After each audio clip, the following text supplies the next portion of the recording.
And we're talking about the suspended strike of NLC TUC.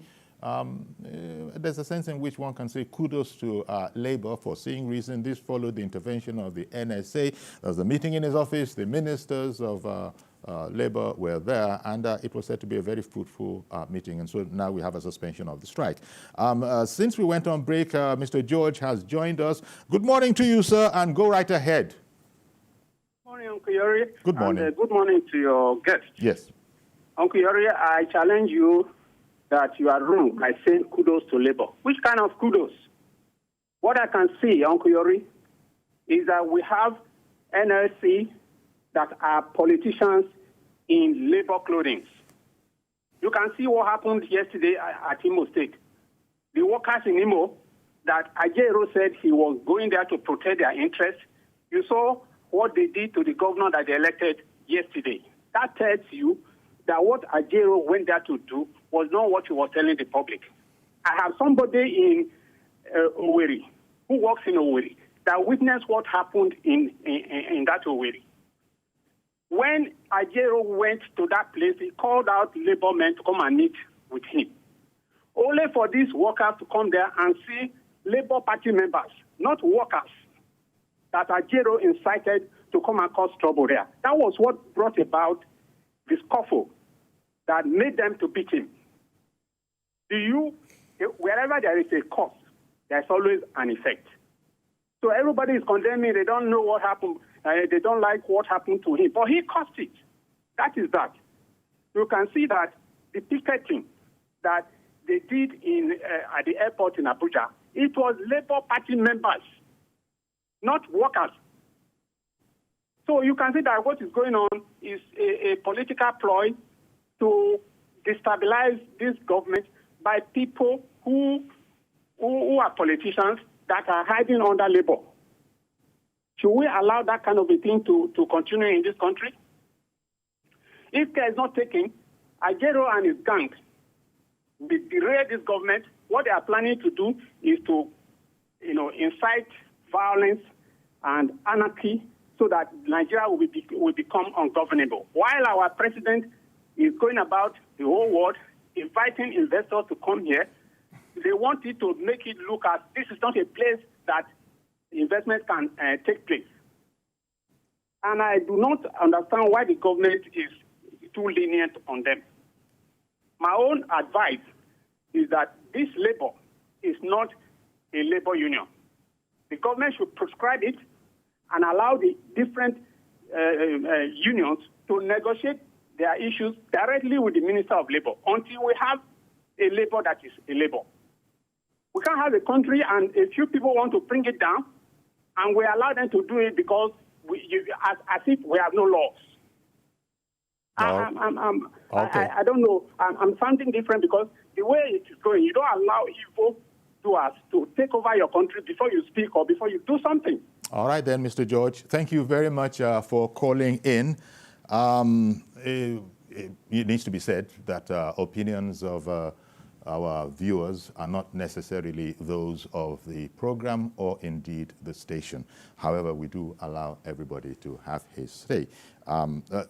Okay then, coming over, and that was pretty, brusque, pretty harsh. I imagine there will be some things in there that Labour would be taking an exception to. But I was speaking earlier. Let me come over to you again, Kazim. That viewer who has just left, he took exception with my saying that, kudos to Labour for seeing reason and at least calling off the exercise, the whole strike exercise. He wasn't very pleased with that. I don't know why. But just before you go, let me just bring on Yakub. Mr. Yakub has come back. He's been away for a while. Good morning to you, Mr. Yakub. Yeah, thank you, sir. Thank you, Mr. Ayori. And then kudos as well to Mr. Kasim Afegwa and then my comrade in the studio. And then by extension to my president of your this morning supporters and then your few. See, Mr. George has said it all. I have said it and then I support it 100%. Is it Mr. Kasim Afegwa said a lot of things? Because is it this Mr. Kasim Afegwa? I've been following him everywhere. He always said the truth, whether you like it or not. You get it, Sibiori? You see, labor, for me as a person, I don't consider labor organization as a labor. I consider them as a labor party. You see, Ajero leadership, well, look the way our comrade Adam Oshiomole doesn't have very particular union at that time. And then the Kokori of errors, we read about what Kokori done that time. This is not the way they lead the movement. I, as a person, I cannot fight for labor as an organization that you will talk on my behalf. Let me give you a typical example here, Chibiori. Meanwhile, I knew, Chibiori, you said you have passed through this thing that I'm about to mention.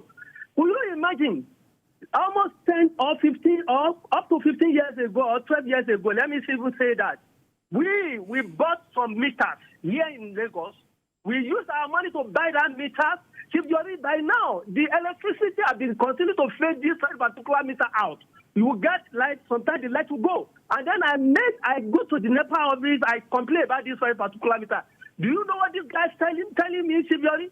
They were not telling me that that very particular meter, it has been faded out. I said, why? He said they are using another meter now. I should make provision to buy new meter. I said, okay, what is going to happen to that one that I bought? Using my own personal money to buy. And then the same electricity, they are not joining the labor on strike. Well, meanwhile, they're instructing Nigerian citizens, collecting our money, not giving us light, collecting our money, we buy the meter. They are not still fade that meter out. You need to bring the Minister of Power and State to this studio. We need a question to ask him because we don't know what he's doing. You can see what is happening. All these our offices now concerning the people that want to travel out of the country. You can get your visa less than 2 weeks. 2 weeks now. What is the Minister of Power and State is doing?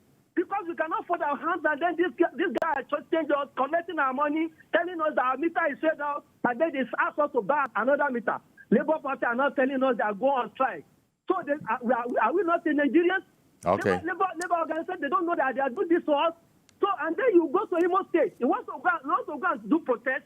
When the election is less than 10 days, who does that? Good morning, Mr. Yori. Good morning. Good morning.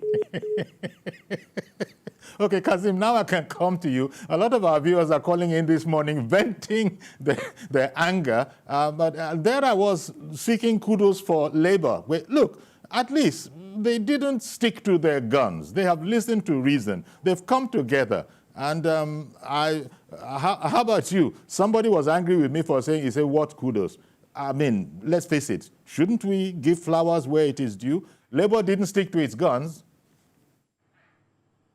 Well, I think the position Labour took yesterday by calling off the strike was a smart one because they were already losing the support and the steam of their members and Nigerians alike because Nigerians are becoming strike weary. See, we have challenges on our hands.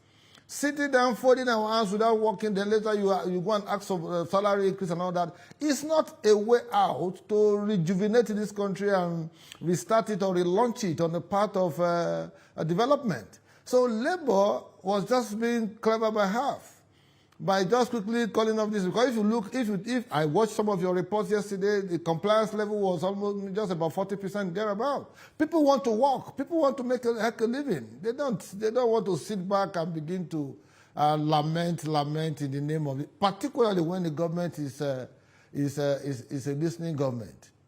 So I think what is important is for the Nigerian Labour Congress to continuously show level of, how will I call it now? Patriotism. Patriotism for the Nigerian nation. And also ensure that they are able to, rally around their members to help government to drive its policies. Because it is one thing for you to have good policies, it's another thing for you to have those who will implement these policies. And these workers are in different ministries and all of that, who are going to be implementers of our policies. But if they keep going on strike every now and then and the policy, there's policy some assault, then who do we blame? Because we are the government, not any other person. We, the people, are the government. So Let me bring- Labour must... Let me bring on, I beg your pardon, thank you. Indeed, as you are saying, workers are indispensable to the progress and development of the country. Let me bring on Reverend Dominic now. Good morning, Reverend. Good morning, Chief Yori. Good morning to your two guests. Yes. Yori, there's no kudos to Labour. Yori, listen to this story. That when you take a job, there's always hazards to every job. Are you listening to me? Yes, we can hear you. There's always hazards to every job. Yori, the first time I knew that our big Oga, Ganifa Emi, has asthma was when we were protesting in late 90s and the police threw tear gas on us. The man collapsed. We have to carry him away. I don't know if Kasim will remember this story. Adam Oshimole was beaten somewhere, either in Kwara, in those days. What I'm trying to say is this. I was disappointed that why Labour went to strike is because Ajero was beaten in Imo State. It's the hazard of the job. There's no way you lead people that you will not take some bruises. You know how people talk about me? This is the price of leadership. The one of the presidents I've ever seen since 1999 is Ashwadu Tinubu. This man always say, the ball ends on my table. The last government was in this nation. The strike will start. After 3 months, we begin to ask if Buhari is at home. This man take action in everything. The government of this time have tried for Labour. But let me say this. Who is more powerful than the president of a nation? If Ashwadu Tinubu is treating Labour quietly and gently in Abuja, why should my brother in Imo State beat a man that came to Imo State, his own brother? You're not an emperor. We should condemn that. You know, what I'm trying to say is this. For the first time, I agree with Kasim. You know, I've said this several times. Who speaks for me? I'm buying this for 1,200. There's millions of us who doesn't work for government. There are millions of us who doesn't work for a private company. We're on our own. Jacob was coming up as meter. I come up at this meter 2 weeks ago. They yam me off of the power station, condemn my meter, and put me direct to postpaid to pay 80,000 naira every month. And I asked them, what happened to my meter? They said nothing. Who planned for me? Who planned for Yakub? Kasim is a politician. They know how to sort themselves out. Who planned for us? Who planned for me? This Labour is being irrelevant every day. But I pity them. If they're not careful when they go to strike, they will go for strike. Nobody will come out. There's hazards for every job. I've been said that. My office has bungled. When even the president now, Tinubu, I use Okada and went to Cotonou. You know what they call Dadeko route? They used to use Okada, and we sold them to Cotonou. There's a hazard of a job.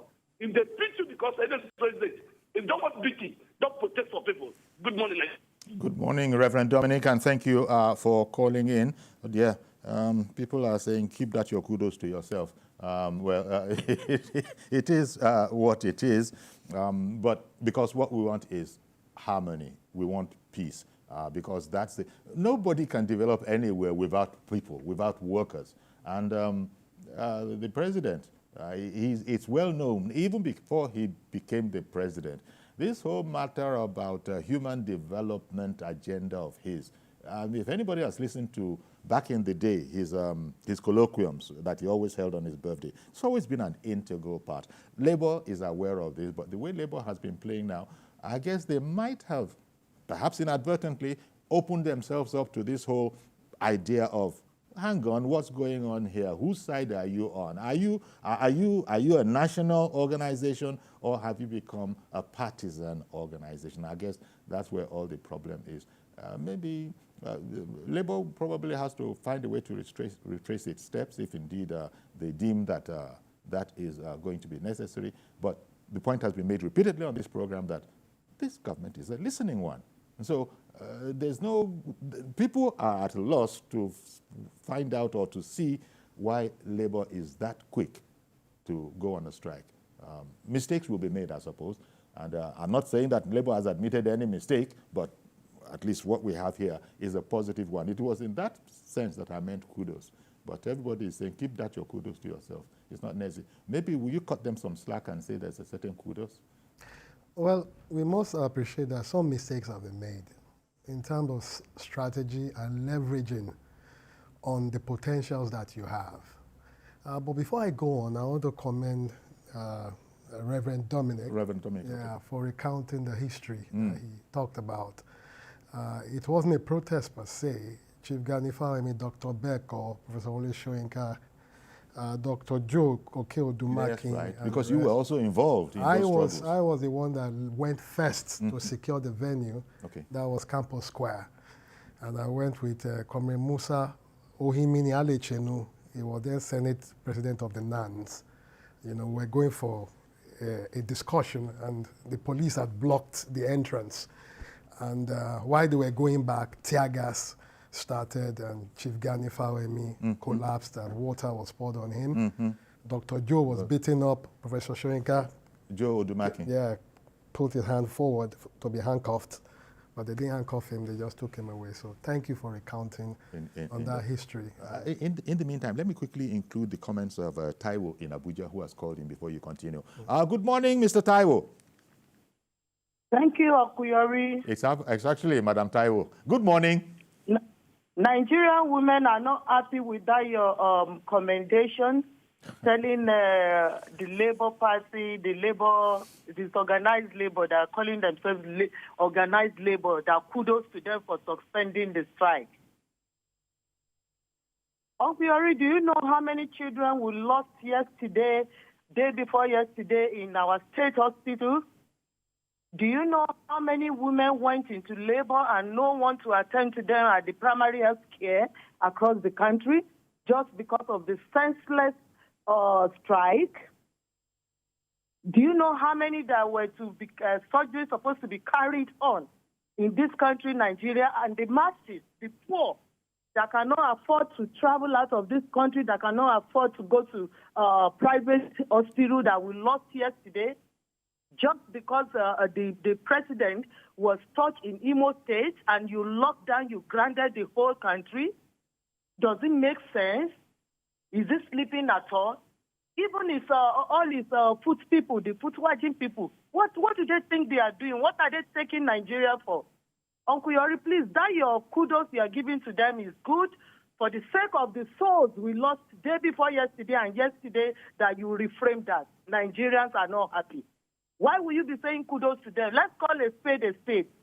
He has not done well. The organized or disorganized labor, whatever they are calling themselves, they have not done well. They should consider the masses. What percentage of are they in this country, the disorganized labor? Why are you holding everybody into ransom without considering anything? Apart from the final, I listened to all the speaker before. They were saying something about how much we have lost. How many lives we have lost in the last 48 hours that they went to strike? So please, Uncle Yori, it is high time we find a way to redress. I call on the National Assembly, even the National Security Advisor. They should find a way and talk to these people. Or there should be dissolution of power in this NUC, TUC, or whatever they call their name. There should be devolution of power. What is the meaning of all that? Wasting lives, wasting properties. Then they took lights, blackout upon the previous callers. They told you, Uncle Yori, they switch off the light upon us buying our light. We bought the meter, we bought everything. Yes, you are hot. And the government, this same government is the same government paying the workers' salary. So Indeed. What else do they really want? So, Uncle Yori, please, that your kudos to them. Nigerian women, especially we women, we are not happy with the kudos we are giving to them. Oh, right. That you refrain. Thank you very much, Taiwo, for calling in. And you see, it goes back to what you were also saying, that you wish Labour had been a lot more strategic in their deployment, because the power that they have to deploy is awesome. And if it is national, if it is that power belongs to Nigerian nationalists at the head, then there will be no need for fear. But Taiwo has just said it, and just about everybody else on the program has said that that your kudos might have been ill-advised, because we're not happy at all. So I don't really want to say much more on that, apart from to say that indeed I have heard you. You know, as I always say, on our program here, we take all shades of opinion. Kazim, I don't think we can overlabor this point, but in closing now, we've heard from you, we've heard from our guest in studio, and we've heard from at least, let me say, a section of Nigerians sure it's a representative section from Nigerians. But the thing to do now is to sit down. Yori? Yes, please. Let me make this point. You see, you have heard from Nigerians. That is just like gauging the pulse of the nation. Because we are strike weary. Look at what Madam Taiwo, rolled out now as the consequences of the actions of NLC. I said it earlier that it is even sacrilege, it's treasonable for you to put off electricity for 2 weeks in Imo State. The people who will die in the hospital, people who cannot do business and all that, who are not necessarily members of NLC. So they must know where to draw the line between being partisan as NLC and running the functionality or dysfunctionality of the Labour Party. So if you talk about governance, show example. Show example that, yes, it is not just about being able to organize strike, and all of that. Then you want to cripple Nigerian economy, and you turn back to ask for better services, better salary, better improved condition, and all of that. So please, advise Labour, and some of them I will be listening to, that they should know where to draw the line between being partisan and being patriotic. Nigeria must go on before you can organize strike. If Nigeria crumbles, all of us suffers. We've got to leave it there. Thank you very much, Kasim Afegwa. As I said, a member of the now defunct APC Presidential Campaign Council, a member of, it goes without saying that he's also a member of APC. He's a media consultant and indeed gubernatorial aspirant. Thank you very much, Kasim Afegwa, for coming on the program. And maybe all it's a pleasure. All I have time for now is just, was there any short one-liner that you wanted to give? Yeah, very short. I would advise Labour to leverage on some of their past presidents. Some of them are in government, to discuss with them. They must also entrench their consultation. Okay. They must be able to, like the man said in his passing words, you must draw a line between party and pressure group. Okay. I would want a situation where Labour remain a pressure group. And when it comes to politics or bending towards affiliation or not being partisan. They must avoid that. You can't have a bend. You can't have a bend because of the programs of any political party that aligns with your program, right? You can't have a bend to have kind of a joint cooperation in order to sustain the government or bring in that government. But when you are now acting as a political party, that there is going to be a clash of interest. Thank you very much, Comrade Ayodele Adewale, current affairs commentator and also organizing secretary of the APC in the Lagos chapter of the APC. Thank you very much for coming on the program. Thank you for having me. Once more, also, we've already made our thanks known to Kasim Afegwa. That's our program today. Please join us tomorrow for a fresh edition. I am Yori Folare. Bye-bye for now.